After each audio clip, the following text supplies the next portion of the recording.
ആ മഹാന്മാരുടെ കൂട്ടത്തിൽപ്പെട്ട വലിയൊരു അഭിമന്യ നേതൃത്വം ലോകത്തിന്റെ നേതാവ് സയ്യിദുനാ മുഹമ്മദുർ റസൂലുള്ളാഹി അവിടുത്തെ ഖലീഫയായി ഇന്ത്യ രാജ്യത്തേക്ക് പ്രതിനിധിയായി കൊണ്ട് നിയോഗിച്ചൊരു അത്ഭുത മനുഷ്യനില്ലേ, മഹാനായ സുൽത്താനുൽ ഹിന്ദ് ഖാജാ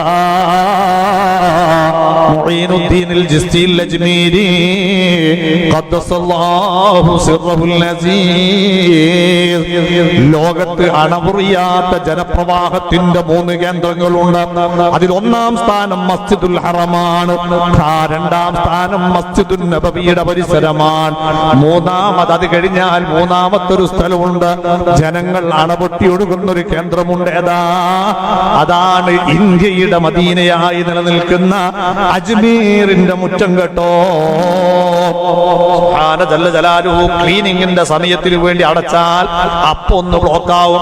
അതങ്ങ് തുറന്നാ പിന്നെ അണമുറിയാത്ത ജനപ്രവാഹമാണ്. ജാതിയില്ല, മതമില്ല, എല്ലാവരും ആ തിരുമുറ്റം ചെന്ന് ദർശിച്ച് ബർക്കത്തെടുക്കുകയാ. ഇന്ത്യൻ പ്രധാനമന്ത്രിയായി തെരഞ്ഞെടുക്കപ്പെട്ടിരുന്ന ശ്രീമതി ഇന്ദിരാഗാന്ധി അജ്മീറിന്റെ മുറ്റം ചെന്ന് അടിച്ചു വാരി ബർക്കത്തെടുത്തിട്ടുണ്ട്. രാജീവ് ഗാന്ധി ഉണ്ട്, മൊറാർജി ദേശായി പോയിട്ടുണ്ട്. എന്തിനേറെ എന്ന് ചോദിച്ചാൽ ഇന്ത്യൻ പ്രധാനമന്ത്രിമാരിൽ കഴിഞ്ഞുപോയ പ്രധാനമന്ത്രിയായ ശ്രീ അടൽ ബിഹാരി വാജ്പേയി അജ്മീറിനോടുള്ള ബാധ്യത തീർത്ത പ്രധാനമന്ത്രിയാ. ഇന്ന് ഇന്ത്യ ഭരിക്കുന്ന സാക്ഷാൽ നരേന്ദ്രമോദിയില്ലേ, അജ്മീറിന്റെ ഉറൂസിന്റെ ഘട്ടത്തിൽ സ്വന്തം പോകാൻ പറ്റിയില്ലെങ്കിൽ പ്രതിനിധികൾ അയച്ചുകൊണ്ട് കടപ്പാട് തീർക്കുകയാ. കാരണം അത് ഈ രാജ്യത്തിന്റെ സുൽത്താനാണ്, ഹബീബ് നിശ്ചയിച്ച ഖലീഫയാണ്. അത് തൊട്ട് കളിക്കാൻ, ചോദ്യം ചെയ്യാൻ ലോകത്തൊരാൾക്ക് സാധ്യമല്ല. അവിടുത്തെ മുതബറക്ക, അവിടുത്തെ അനുസ്മരണത്തിന്റെ ദിവസമാണ് വരാൻ പോകുന്ന ദിവസം. അല്ലാഹു അവിടുത്തെ ദറജ ഉയർത്തി കൊടുക്കട്ടെ. ഇരിക്കട്ടെ, ഞാൻ പറഞ്ഞു വന്നത് മഹാന്മാര് കിടക്കുന്ന പരിസരങ്ങൾ ബർക്കത്തുണ്ട്. ആ ബർക്കത്ത് വലിയ രീതിയിൽ ഏറ്റുവാങ്ങാൻ അവസരം കിട്ടിയ നാട്ടുകാരെ, നിങ്ങൾ അത് നഷ്ടപ്പെടുത്തരുത്, അത് ഉപയോഗപ്പെടുത്തണമെന്നിടയിൽ ഞാൻ ഓർമ്മപ്പെടുത്തുന്നു. അല്ലാഹു നമുക്ക് നല്ലതിനുള്ള തൗഫീഖ് നൽകട്ടെ. ഇരിക്കട്ടെ, ആ പരിശുദ്ധമായ യാത്ര അവിടെ നിന്ന് തുടങ്ങി അവസാനം ചെന്നെത്തുന്നത് എവിടെയെന്നറിയോ? 7-ാം ആകാശത്തിലെത്തുകയാ.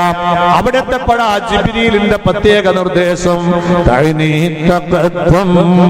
യാ ഹബീബി ലാ തഖഫ് അബ്ശിർ തുനാജി റബ്ബക്കൽ ഖയ്യൂമാ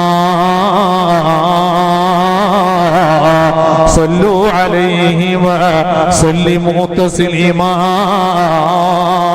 ഓ പ്രിയപ്പെട്ട നബിയേ, എന്റെ പെർമിറ്റ് ഇവിടെ വരെയാണ് അവസാനിച്ചിരിക്കുന്നു. ഇനി അങ്ങോട്ട് ഒറ്റയ്ക്ക് പോകണം. അങ്ങ് വെപ്രാളപ്പെടേണ്ടതില്ല. യാത്രയുടെ ലക്ഷ്യത്തിന്റെ പൂർത്തീകരണമാ. എന്താണ് ആ ലക്ഷ്യമെന്നറിയുമോ? അബ്ശിർ തുനാജി